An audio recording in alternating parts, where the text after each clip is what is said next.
আসসালামু আলাইকুম, সবাই কেমন আছেন? আশা করছি সবাই ভালো আছেন। তো এই যে ভারতের ঘটনাটা যে ঘটে গেছে, যে বাংলাদেশি একজন নারীকে ধর্ষণ করে তারপরে খুন করা হয়েছে, এটা নিয়ে আজকে প্রতিবাদ আছে এবং বিকাল 3টা থেকে সমন্বয়করা বলছে যে এটা নিয়ে প্রতিবাদ করা হবে।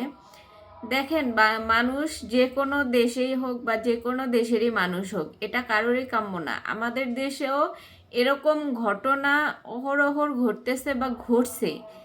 এখন এই যে ঘটনাটা ঘটছে, এটা কিন্তু বাংলাদেশের মানুষের প্রতি ইন্ডিয়ার মানুষের যে একটা আলাদা যে ইম্প্যাক্ট পড়তেছে, যে আলাদাভাবে মানুষ যে মানুষকে কিভাবে ছোট করতেছে একটা রাজনৈতিক কারণে, শাসন ব্যবস্থার মধ্যে যে এক দেশের সাথে আরেক দেশের একটা দ্বন্দ্ব বাঁধিয়ে সেই দেশের মানুষ আরেক দেশের মানুষকে ছোট করতেছে, মারতেছে, বা এই রাজনৈতিক উস্কানির কারণে যে এই ঘটনাগুলো ঘটতেছে, এটা খুবই দুঃখজনক। কারণ আমরা চাইবো না যে কোনো ইন্ডিয়ান লোক এসে আমাদের দেশে এসে কোনো হেনস্থা হোক, কিন্তু এই যে রাজনৈতিক কারণে একটা মনের মধ্যে যে একটা ক্ষোভ থাকে, এটা কিন্তু আমরা কম বেশি ঝেড়েই ফেলি অনেক মানুষ। তো এই যে এই জিনিসগুলা মানুষের জন্য কতটা ক্ষতিকর, যে শুধুমাত্র রাজনৈতিক কারণের জন্য মানুষকে এইভাবে মেরে ফেলা, সে যে দেশেরই হোক। আমাদের দেশের মানুষকে এভাবে ওরা মেরে ফেলছে ধর্ষণ করে, তো সেই জায়গা থেকে আমাদের অবশ্যই প্রতিবাদ করা উচিত এবং সবার নিজ নিজ জায়গা থেকে এটার বিরুদ্ধে কথা বলা উচিত। কারণ এইভাবে কোনো দেশ কোনো দেশের মানুষকে এভাবে মারতে পারে না।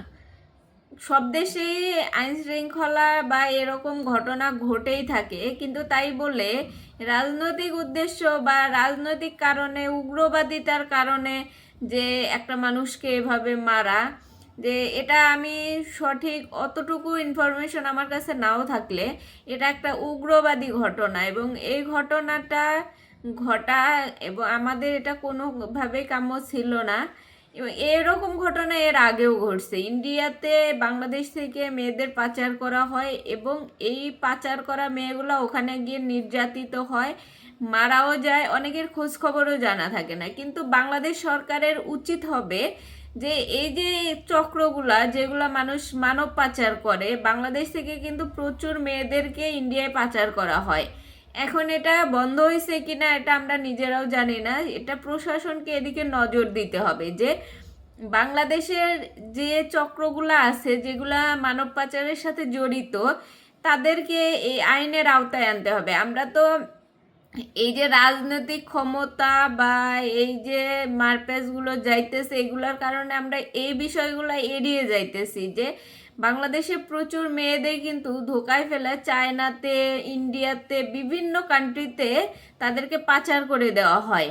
তো এই যে পাচারকারীরা, এই চক্রগুলা বাংলাদেশের মধ্যে বন্ধ করতে হবে। এই চক্রগুলা যখন এই মেয়েদেরকে বা এই লোকজনদেরকে পাচার করে অন্য দেশে দিয়ে দেয়, তাদের কিন্তু কোনো নিরাপত্তা থাকে না। এখন যে মেয়েটা এরকম ঘটছে, এখন তারা যদি বলে যে তারা অবৈধভাবে বাংলাদেশে ছিল বা এরকম যদিও বলারও চেষ্টা করে, তো এইখানে আমাদের দেশের মধ্যেও অনেক কিছু করণীয় আছে, যে আমাদের দেশের মধ্যে থেকে যেন কোনো মানুষ অবৈধভাবে অন্য দেশে পাচার না হয়, এদিক থেকে খেয়াল রাখতে হবে। অনেক মেয়েরা আছে যে লোভে পড়ে যায়, কেউ কোনো লোভ দেখাইলো যে তোমাকে অনেক ভালো চাকরি দিব, তোমাকে অনেক টাকা পাবে, এরকম বিভিন্নভাবে বা রিলেশনের কথা বলে বলে অন্য দেশে পাচার করে দিতেছে, বিশেষ করে চায়নাতে এবং ইন্ডিয়াতে।